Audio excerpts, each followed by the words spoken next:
Quiero presentarles a Virginia Sosa Santos. ¿Cómo estás? Muy bien.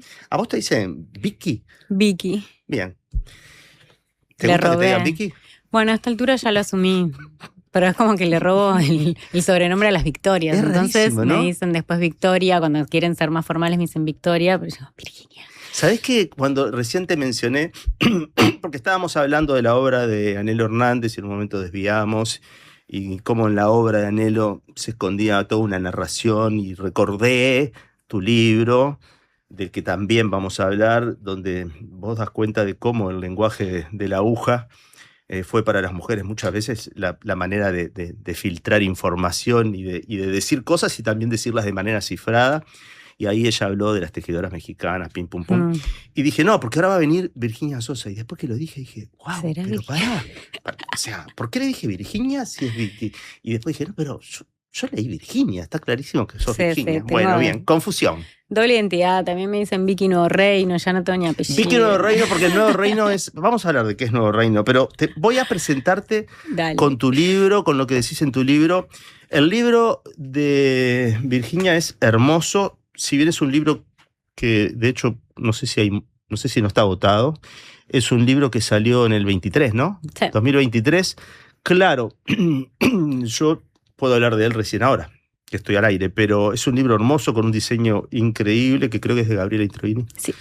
Y Una genia, Gaby, una genia total. se llama El poder del bordado, técnica, práctica e historia de un lenguaje ancestral. Virginia Sosa Santos, que nació y vive en Montevideo, es profesora, artista textil y bordadora de oficio. Te formaste como diseñadora teatral y te especializaste en vestuario. Exacto, soy vestuarista también. Ahí hablas de la segunda piel como un lugar donde pensar el mundo también, ¿no es cierto? Sí, total.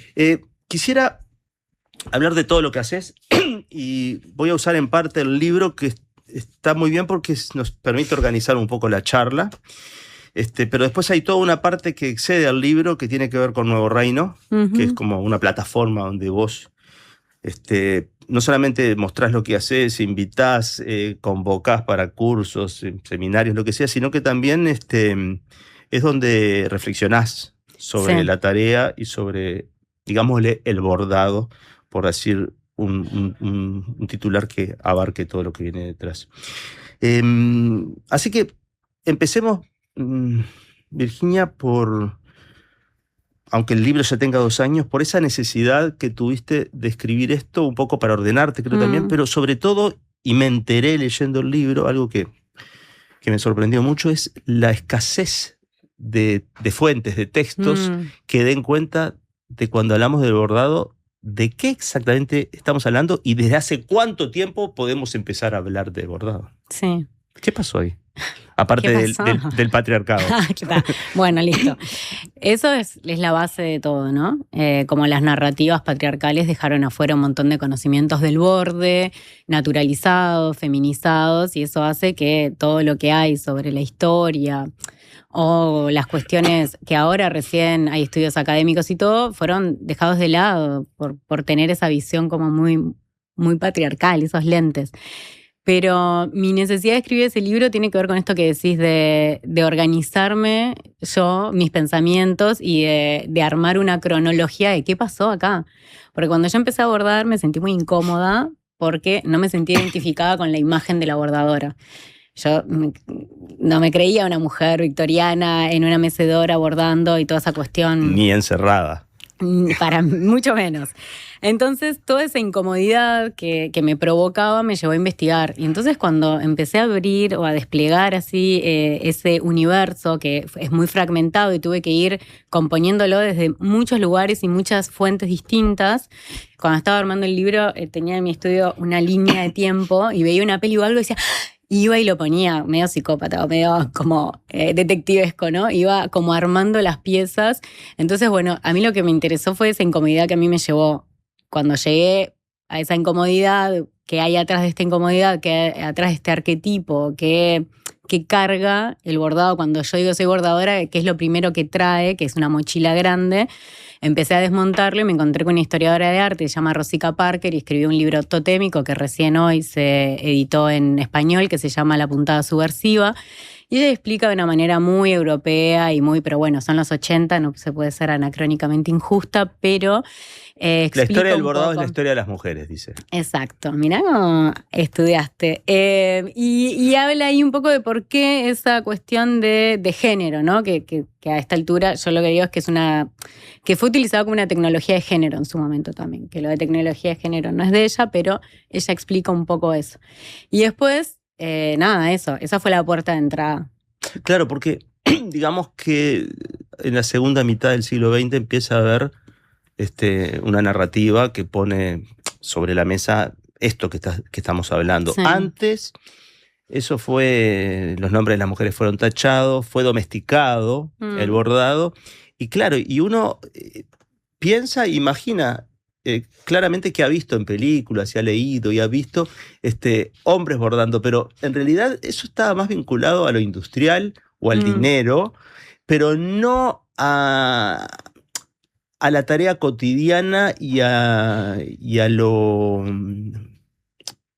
lo familiar y las posibilidades. Hay algo que vos decís en tu libro que me impactó mucho, que es cómo la industrialización, la apropiación de eso para convertirlo en un bien de consumo, le quita a las mujeres lo más importante del bordado, que es el significado. Total. ¿No? La expropiación de lo simbólico. Es increíble eso, sí. Porque claro, o sea, el discurso deja de ser un discurso y pasa a ser una construcción cultural con prácticas repetitivas, coordinadas, domesticadas, donde ya el discurso personal no importa tanto, o por lo menos ni siquiera, no es que no importe, no debería aparecer. Exacto, sí, por eso está esta cuestión de las revistas que ya traen patrones y diseños. Claro, no te estimulan a crear, te estimulan a reproducir. A reproducir una domesticación, y por eso es una herramienta disciplinadora del género, ¿no? Porque en realidad a través de esa puntada constante y la repetición se buscaba un poco implementar esa feminidad. Que de hecho en un momento William Morris, muy conocido por el movimiento de Art and Craft, él estaba totalmente en contra de los patrones y todo porque decía que ahora ya no tenía sentido, era solo rellenar. Claro. Que estaba de moda un tipo bordado. Coloré esta imagen sería, era ¿no? Eso, era el petit pois, que era como unos puntos cruz que vos ibas rellenando y decía, pero ahora nos sacaron hasta eso.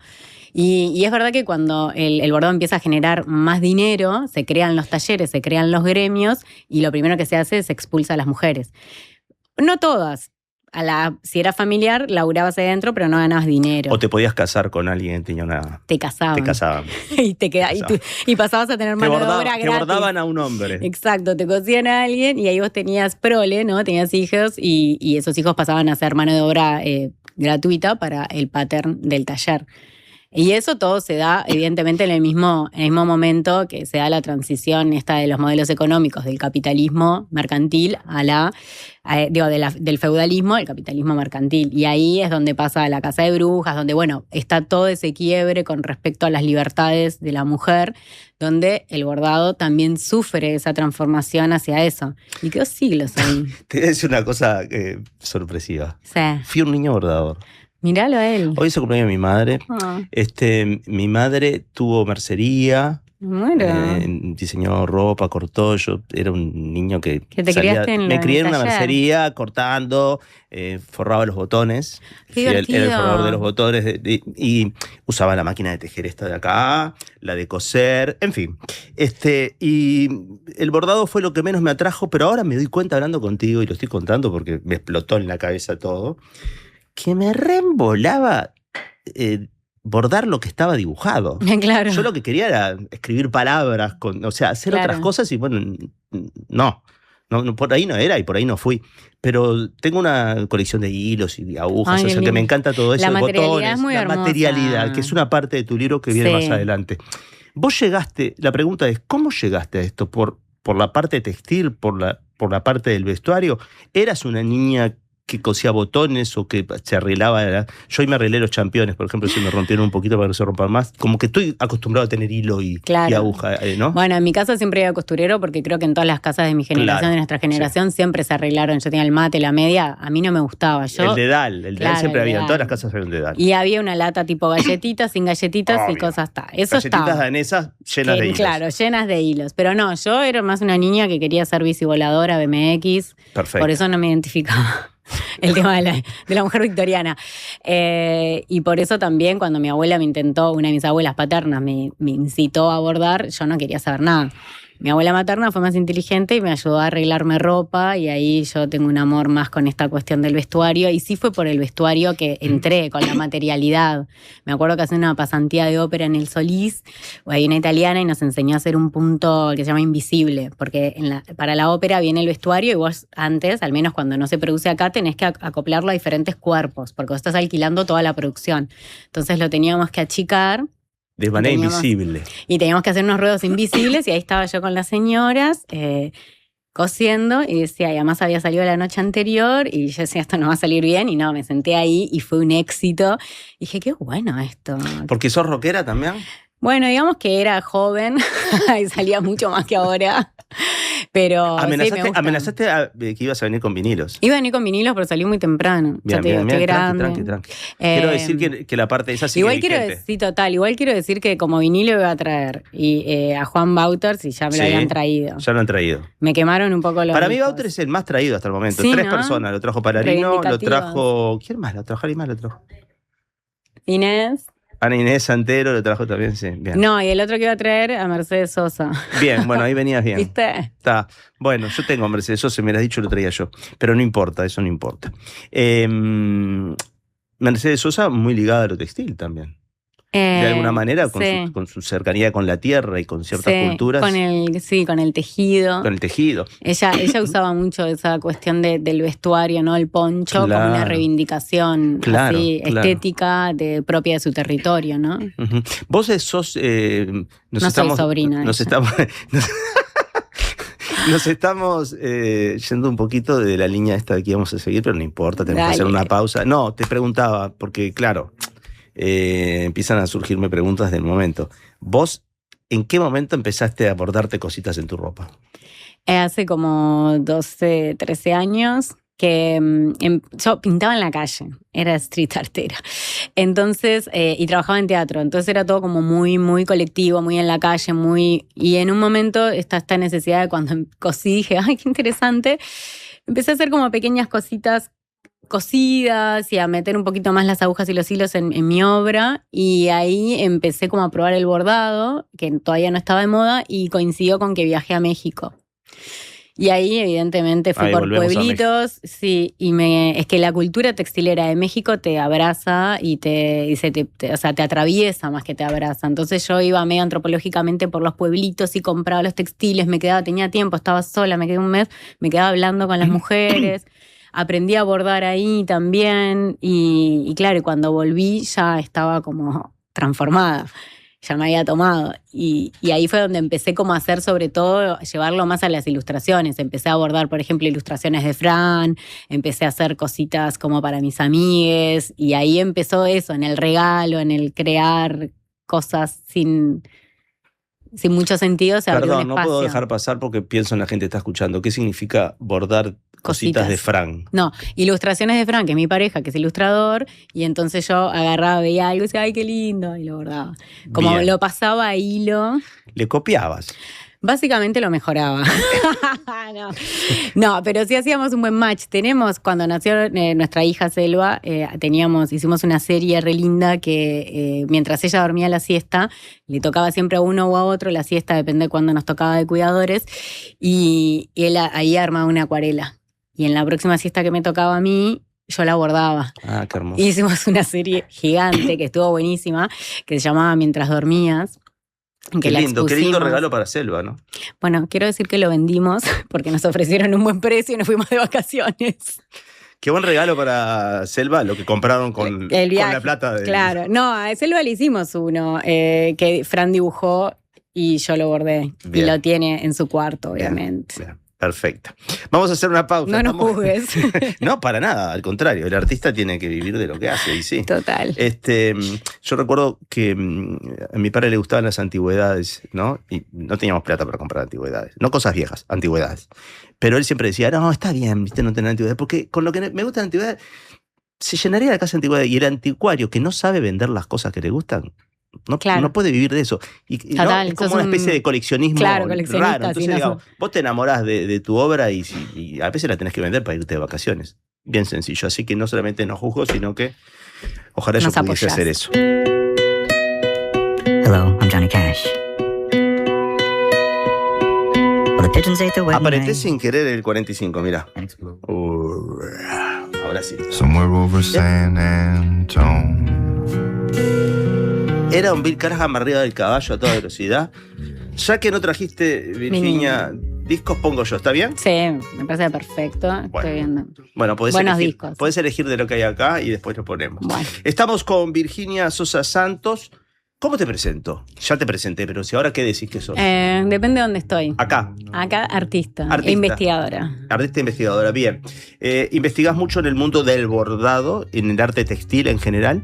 Escribiste este libro, El poder del bordado, que es divino, ya lo mencionamos. Lo tengo bastante marcado, sobre todo en la parte que vos llamaste teórica, Ujú. la primera Es más parte. ensayística, digamos. Más ensayística del libro, pero hay algunas cosas de esa parte ensayística que nos van a guiar para la próxima charla. Bueno, el contenido del libro está, la primera parte se llama Alma, que contiene el origen por países, el correlato en América Latina también, después de pasar por China, Latinoamérica en general, la Edad Media, bla, bla, bla, bla, bla, bla.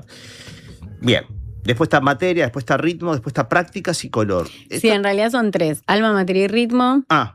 Porque Está. ritmo tiene adentro Prácticas las y color. prácticas. Sí. Bien. En Está bien realidad lo que decís. lo dividí así porque tengo una visión bastante mística del bordado. Bien, es que a ese punto iba. Entre las cosas que marqué y entre las que anoté, tengo aquí esto que dice bordado místico. Sí. Lo anoté porque vos mismo usás esas palabras para hacer una especie de salto casi cuántico y en tu interpretación y me resultó muy interesante y eso es lo que también se nota mucho en Nuevo Reino, ¿no? En tus páginas vos haces mucha referencia a esta idea que creo que en el libro, si no me equivoco, lo podría encontrar fácil, pero no perdamos tiempo. Creo que vos misma decís, yo le llamo bordado místico, Sí. ¿no es cierto? Sí, ¿Podés describir? Sí, lo utilizo, o sea, para mí lo místico pasa a ser una categoría, ¿no? Bien. Lo utilizo en contraposición de lo espiritual. No reniego lo espiritual, pero siento que hay cosas, igual que el bordado, que vienen cargadas de un montón de cosas que a mí no me identifican o que no las siento, ¿no? Entonces, claro, si yo digo que el bordado es una práctica sumamente espiritual, se abre la mochilita New Age y salen un montón Sí. de conceptos que no me queremos. interesan. Claro. Claro. O que al menos no representan categóricamente lo que a mí me interesa. Entonces, utilicé esa categoría mística porque sí lo que sucede en esto que hablamos del ritmo, la repetición y imagínate una actividad que es manual, que incluye una sincronía, se produce un encuentro interno, y digo encuentro porque hay una cuestión de un encuentro con una misma, aunque se haga en colectivo, bastante especial que todas las personas que hacen algo con sus manos saben que se abre un espacio interno, que es súper reflexivo, que baja un montón las pulsaciones, o sea... Que tiene una velocidad específica. Exactamente, que es biológica. Estamos muy poco sincronizados a tiempos biológicos. Entonces yo lo llamo místico porque creo que en lo místico sucede esta cuestión que es que se produce algo, se revela algo. En lo místico hay un espacio para una transformación y una revelación. Y espiritual viene, ¿no?, de espíritu, que viene de respirar, que es algo, bueno, como en realidad sí lo que somos y con esta conexión de lo humano. Pero utilizo esa categoría específicamente y la traigo también como una cuestión política de empezar a traer en los lugares, me pasa también en la academia y eso es algún concepto que siempre traigo un poco para despojarlo de esas características New Age que lo hacen un poco segundeado, ¿no? Bien. Aunque no, como no es algo racional, es una categoría menor y a mí la disputa de categorías me interesa. Bien, buenísimo. Háblame un poco de la parte, iba a decir la revolución de la aguja, de la parte política de la aguja y del bordado, o sea, de la herramienta que supone, en principio me interesa a nivel personal, ¿no? Que supone tomar el control de la aguja y, digamos, expresar todo eso que vos ponés en esa categoría y que es una manera también de, no lo digo yo, lo decís tú, pero también lo podemos ver en un montón de prácticas artísticas, de ir contra este tiempo veloz y de productividad sin sentido íntimo. Sí. ¿No? porque la productividad a la que te estás refiriendo es una productividad que también te cuestiona a vos y te hace reflexionar, ¿no? Como cualquier tarea artística que es tomada en profundidad, que es, digamos, dudar. Sí, sí, sí, el reflexivo empieza por ahí, ¿no? Por Como ahí. por la duda. A mí me fascina la aguja, como tengo un fetiche con la aguja, le otorgo hasta casi un poder mágico y porque tiene esa cualidad de entrar, de ser tan chiquita, de primero que nada, eso que traigo en el libro, que es una tecnología no obsoleta, a diferencia de cualquier tecnología de las que puedo ver acá, y porque ha atravesado en la misma forma, quizás no con los mismos materiales, 50.000 años, tomá, o sea... Y sigue existiendo y la seguimos usando. Es difícil verla como una tecnología, pero lo es. Entonces, cuando yo... Y eso es una tecnología acabada, digamos, porque le podés poner auriculares a la aguja, pero la aguja es como un martillo, ya Exacto, esos son, y a mí esas herramientas me fascinan. Siento que ahí se produce algo súper interesante que tiene que ver con las dimensiones temporales de estar haciendo algo que se hace hace 50.000 años. Entonces, me parece importante per se. Y eso, te la podés guardar, y esconder y tal, y todo eso es lo que la carga también de un sentido que fue muy importante en muchos espacios para las mujeres, como si el bordado era algo que se asignaba al género, las mujeres ya tenían ese conocimiento y en muchos momentos sirvió para expresar mucho más que un decorado, ¿no? Entonces, de hecho yo ahora estoy terminando en maestría en antropología y lo que yo investigo son la producción textil en la cárcel hecha por mujeres presas políticas, expresas políticas. Y porque en estos espacios Claro. es una de las cosas que más se hacía. Obvio. Y imagínate que algunos relatos, entrevistas que hago, dicen, yo me escondía la aguja acá, me llevaban al hospital militar, desarmaban prendas, lo utilizaban para... Y era un conocimiento que traían, evidentemente, por género. Y eso es increíble, pero se repite en tiempo y en espacio, en diferentes lugares, en diferentes momentos. Las mujeres que, por ejemplo, no sé, las sufragistas, prisioneras de guerra, en hospicios psiquiátricos, en muchas cosas. Hoy es un día raro, ¿viste? Sí, total.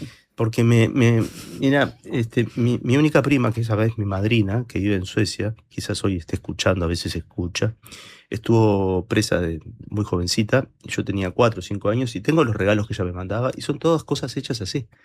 Ahora me estoy dando cuenta de esto, ¿no? Cuenta. Por ejemplo, una especie de lugar donde guardar, yo guardo medias, guardaba medias de chiquito, pero era como una cajonera tejida, esa que se pone atrás de la puerta y tiene bolsillitos. Toda tejida con arpillera, pero ¿no?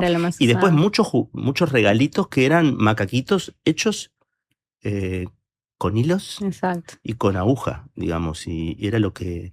Y fíjate que ahí lo que hay también es una dimensión temporal. La cárcel ofrece una dimensión temporal súper compleja. Y una manera de como de mitigar o de habitar esa temporalidad es otra herramienta temporal también, que es el bordado, ¿no? Yo cuando doy clases son 4 horas. Y todo el mundo dice, 4 horas. No. Les digo, estamos por terminar. ¿Cómo que por terminar? Sí. ¿No? Entonces hay algo hay una relación ahí que tiene que ver con el tiempo y las personas que producen algo textil en estos contextos también tiene que ver con el tiempo. O sea que estás haciendo un máster, dijiste. Una maestría en antropología acá en la Facultad de Humanidades. Mirá. Y ahí aparece eso que a mí me parece fascinante y que abre una dimensión que me parece muy interesante, que desde la antropología más contemporánea se toma, es bueno, también los textiles como textiles de compañía o como crear parentesco también, ¿no? Que son los conceptos de Donna Haraway, de antropólogas más contemporáneas también, como Tania Pérez Bustos. Y esto de la dignificación del vínculo, cómo esa pieza sirve y le sirvió a muchas mujeres para, por ejemplo, regalarle a sus sobrinos, a sus hijos. Imagínate una madre separada de sus hijos, ¿no? Está el caso de Selva Almada, que hace unos pañuelos, que bordó unos pañuelos para contarle las historias que de noche ella le contaba los cuentos. Imagínate, sos una mamá, te llevan presa y tenía 2 hijas, una de 3 y una de 7, creo, o chiquitas. Entonces ella le borda estos cuentos que ella le contaba para que sus hijas tengan, casi como estos objetos de apego que usan, ¿no? Los niños. Sí. La voz de la madre hablando, además. Exacto. ¿No? Y funciona en la materialidad, funciona en lo simbólico, funciona en el pasaje del encierro a la libertad. Entonces, a mí ese campo ahí me empezó como a... Es inevitable pensar, es un lugar común, pero que de cerca todo es tan interesante, ¿no? Total.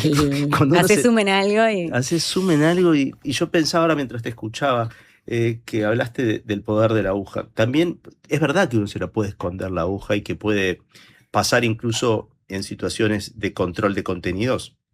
Total, No había como controlar el amor de mi prima hacia mí ni de lo que me quería decir. total. Para el caso de Selva Almada, Selva Almada no, Selva sí, Almada es Selva la Almada es la escritora. escritora, claro, por eso me quedé pensando, pensé que había otra Selva No, Almada. Selva... ¿Es con B? Baseli. Bien, bien. Baseli. En ese caso concreto es recordar lo que hablamos, lo que te conté, Exacto. ¿no?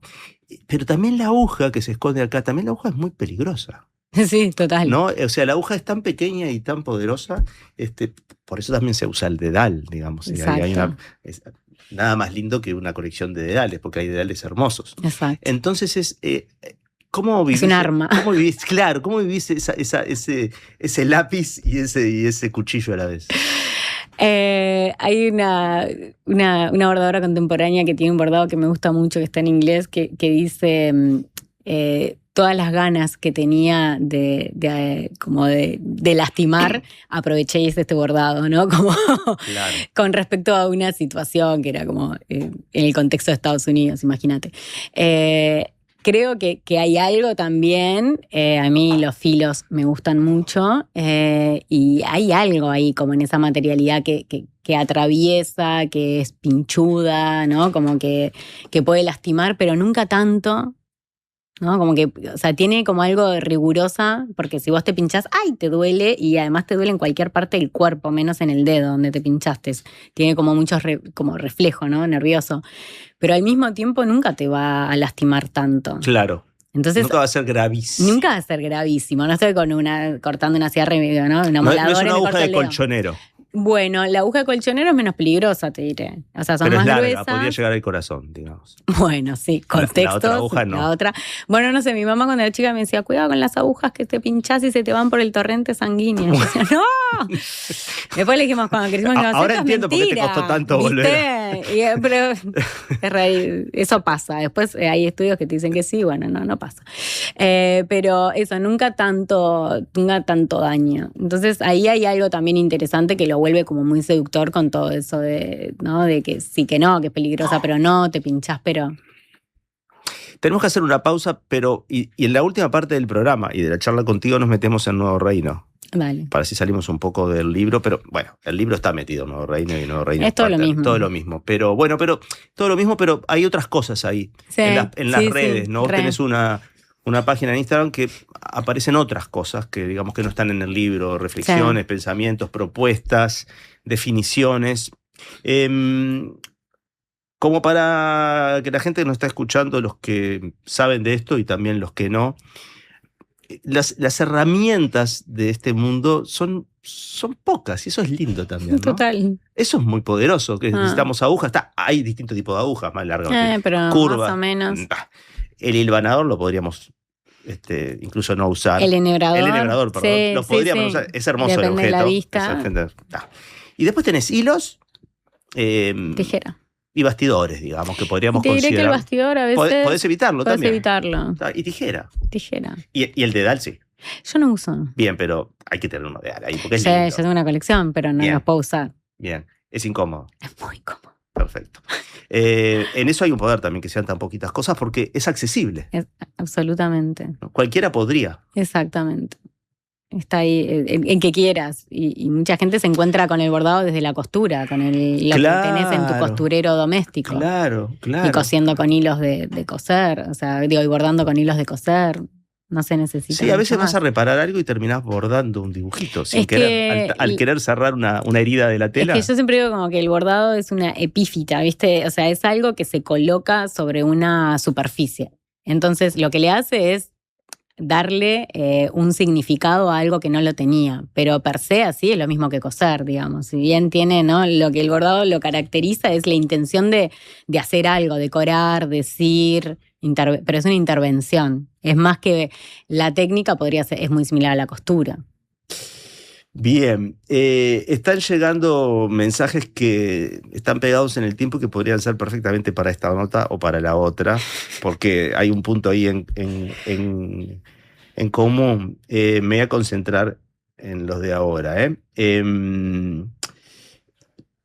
Dice, la verdadera, que Musher Vicky ha creado y militado un mundo propio y de todas, con una sensibilidad profesional que admiro. Además, los proyectos que lleva adelante despiertan el feminismo en las personas que la siguen. Le mando un beso desde Solís, Mía Ferrando. Oh, Una amiga. amigaza. Una cra también, una artista increíble. Increíble. Admiración mutua. Acá viene un mensaje que no tiene firma, dice, gran invitada, no da puntada sin hilo. No, es que da para tanto, de los dichos. A este mensaje está buenísimo, me dice, Magna Carta de Cornelia Parker me resulta irresistible. Y agrega, queremos ver tus guardados, Alejandro. Bueno, totalmente. Bueno, ¿no? Es que no tengo, era una cosa que era de niño, ¿viste? Claro. Después, puedo mostrarte las costuras que hice para arreglar cosas. Pero tenés, por ejemplo, a jugar o algo que sea de tu mamá o de tu familia. Sí, tengo todas las cosas hechas por mi madre, sí. Bueno, ¿viste? Repasadores que dice el lunes. Tengo un repasador por cada día. Sí, que te da no sé qué usarlo, pero en un momento dije, mira, voy a usar. Muchos los usé y los estoy haciendo huasca y otros los tengo guardados. Bueno, yo opino que hay que guardar uno y usar otro. Estoy totalmente de acuerdo. Sí, había mucho carpetismo en aquella época, ¿no? La carpetita que iba arriba de los muebles para que lo que hoy compras 3x10, ¿viste? Y para poner los vasos. Está todo hecho, tengo todo eso, te lo voy a mostrar un día. Ayer nos visitaron los amigos de Chillan las Bestias, nos trajeron el vinilo de regalo y... La estamos estrenando. Vicky lo pidió para el comienzo de este último bloque de charla en torno al mundo del bordado.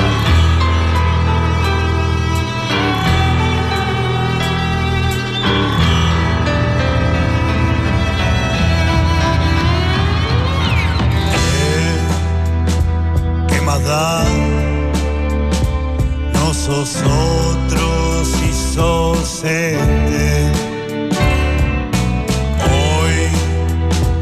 como ves, lo mejor será correrse, ya que la sopa está fría, vos me di la alegría.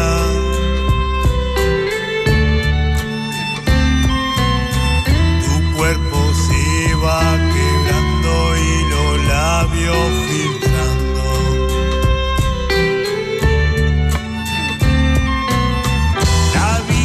Se mide en días y te pesan las horas.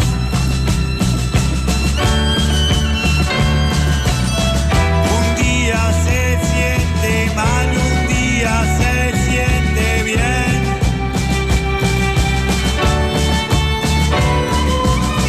Pensa que se va a acabar y vos tenés tu rincón.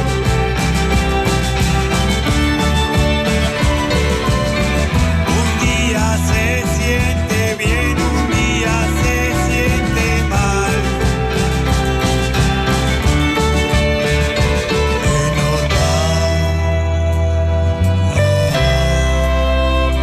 Es normal, es normal.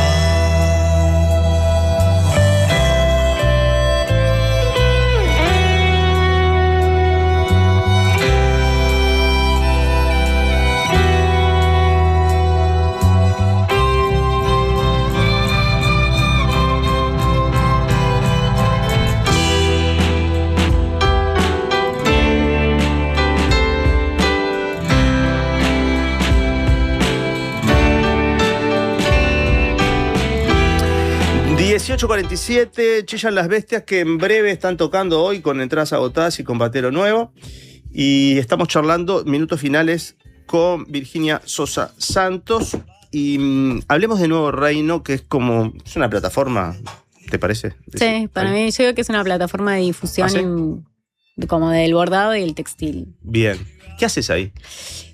Bueno, sobre todo... ¿Cómo se accede? Para decirlo ya a la gente que pueda. www.nuevoreino.uy y en Instagram es nuevo.reino. Bien, porque hay dos cosas. Está la página de Instagram, pero también tenés una web, digamos. Sí, ¿no? Sí, y en la web tengo un blog que también está en Substack, pero bueno, Ta. viendo a qué modalidad me gusta más para... Está, pero digamos que hay cosas aparte que no se repiten, o sea, hay cosas No. que están en un lado y no están en el otro. O sea Sí, que soy ese así. ese es un tema que la gente diga, está dentro en una y resuelvo. No. Sí, pero Sí, pero no. necesitas las dos. Depende que, porque ponele, hay cosas que yo no puedo desarrollar en un reel la profundidad que quiero para algo. Entonces, a veces comparto algo, como un bocadito de algo, y ya en el blog me despacho Perfecto. más amplio, te comparto la bibliografía, no sé cómo. Bien, en Nuevo Reino también es una plataforma en la que anuncias cursos y cosas También. que haces, en la que invitas a la gente a participar. Exacto. Desde La acá hago parte esa varias de cosas. profesora, ¿te gusta también?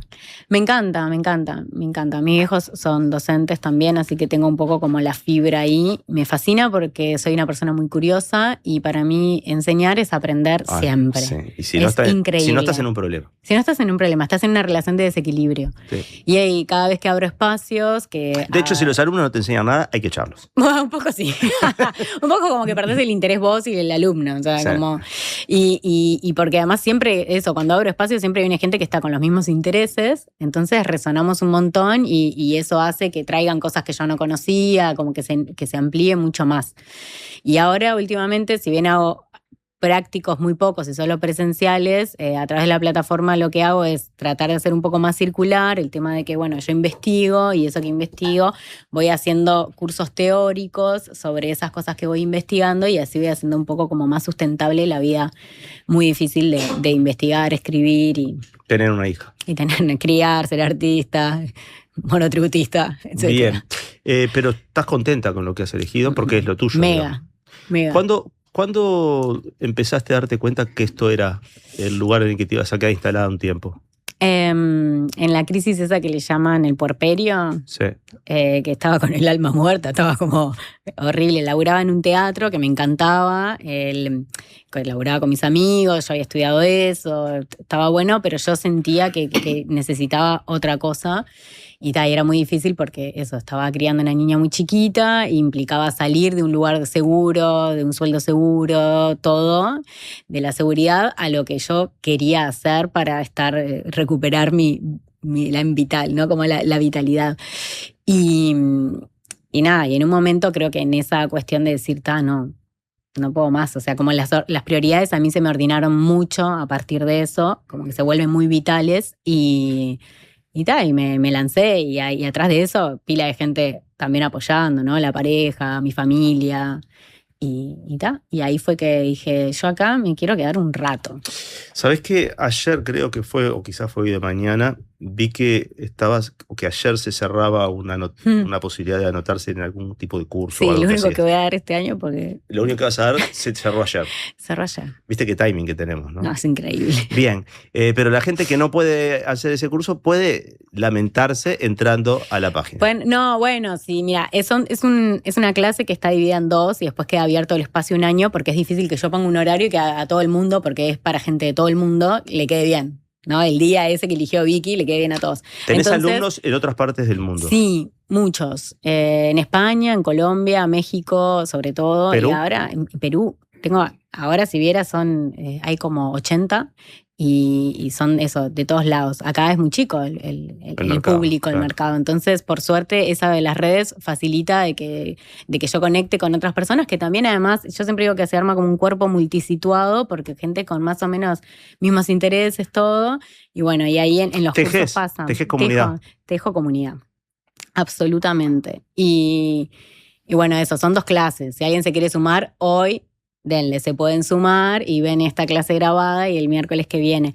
Pero lleva todo también, primero tengo que anunciar esto, lo otro, y después cuando ya me pongo en la clase no puedo estar haciendo... Está bueno ¿viste? que, dado que vas a seguir haciendo esto, igual está bueno que Eso. digas ¿de qué es la clase? O sea, Bueno, ¿cuál es el título de la clase? Se llama Hilos del Invisible y es un curso teórico donde voy haciendo un recorrido histórico sobre la parte como más invisible, sutil, simbólica del textil en general, con un eje en el bordado.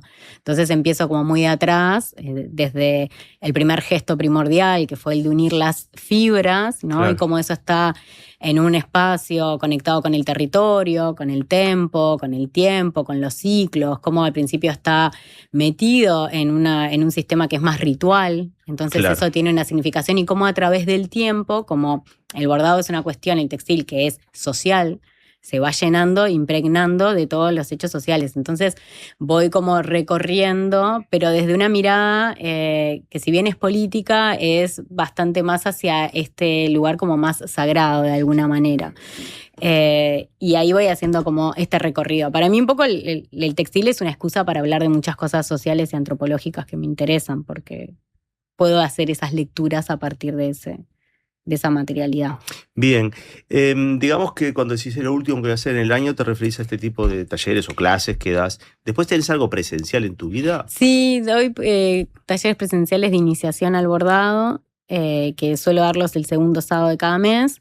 Me pasa que tengo que entregar mi tesis en marzo, y soy una persona en situación de tesis, entonces necesito como enfocarme ahí como en 2 proyectos grandes que tengo, y eso lleva, como viste, somos esta persona que hacemos todo, entonces todo lleva su comunicación, y yo soy una persona que le mete a eso porque me gusta también todo eso otro. También estudié comunicación, entonces hay una parte ahí que se... Sí, sos tu empresa. Exacto, claro. Entonces tengo que ordenar los tiempos también para que dentro de lo que es la vida, el sostenimiento de la vida y los intereses se vaya... ¿Esa es la excusa por la que no trajiste vinilos? Esa es la excusa por la cual no traje Perfecto, vinilos. entonces ¿No? estás Está bien. absolutamente Eximida. eximida. Bueno, te agradezco muchísimo. Hay más cosas para charlar, podríamos mostrar más cosas tuyas a la gente que nos vio Claro, toda mi parte de obra. tu parte de De obra, artista. pero bueno, dejamos Hay algo cosas de abiertas misterio, algo de misterio. para un próximo encuentro en el futuro, sin duda. Sabes que nosotros terminamos siempre con un tema, Ujú. y elegí un tema de Perú, Me porque estamos hablando de un país también muy textil, ¿no es gusta, cierto? absolutamente. Quizás la gente que nos escucha no los conocen, son los Orientales de Paramonga, así se llama. Es cumbia, que es lo que más le gusta Pará. a Guille y a Meixeiras, que viene ahora en breve. Puedo tirar una chiquita Claro. de Perú. El único bordado precolombino de toda Latinoamérica, incluido Centroamérica, todo, es en Perú. No hay bordado antes de la colonia, registro arqueológico ni nada, solo en Perú, que son los paracas. Así que mirá cómo se conecta todo. Es No increíble. tengo nada más que agregar. Solo decirles gracias, Vicky, gracias a todos, y quédense con las ganas.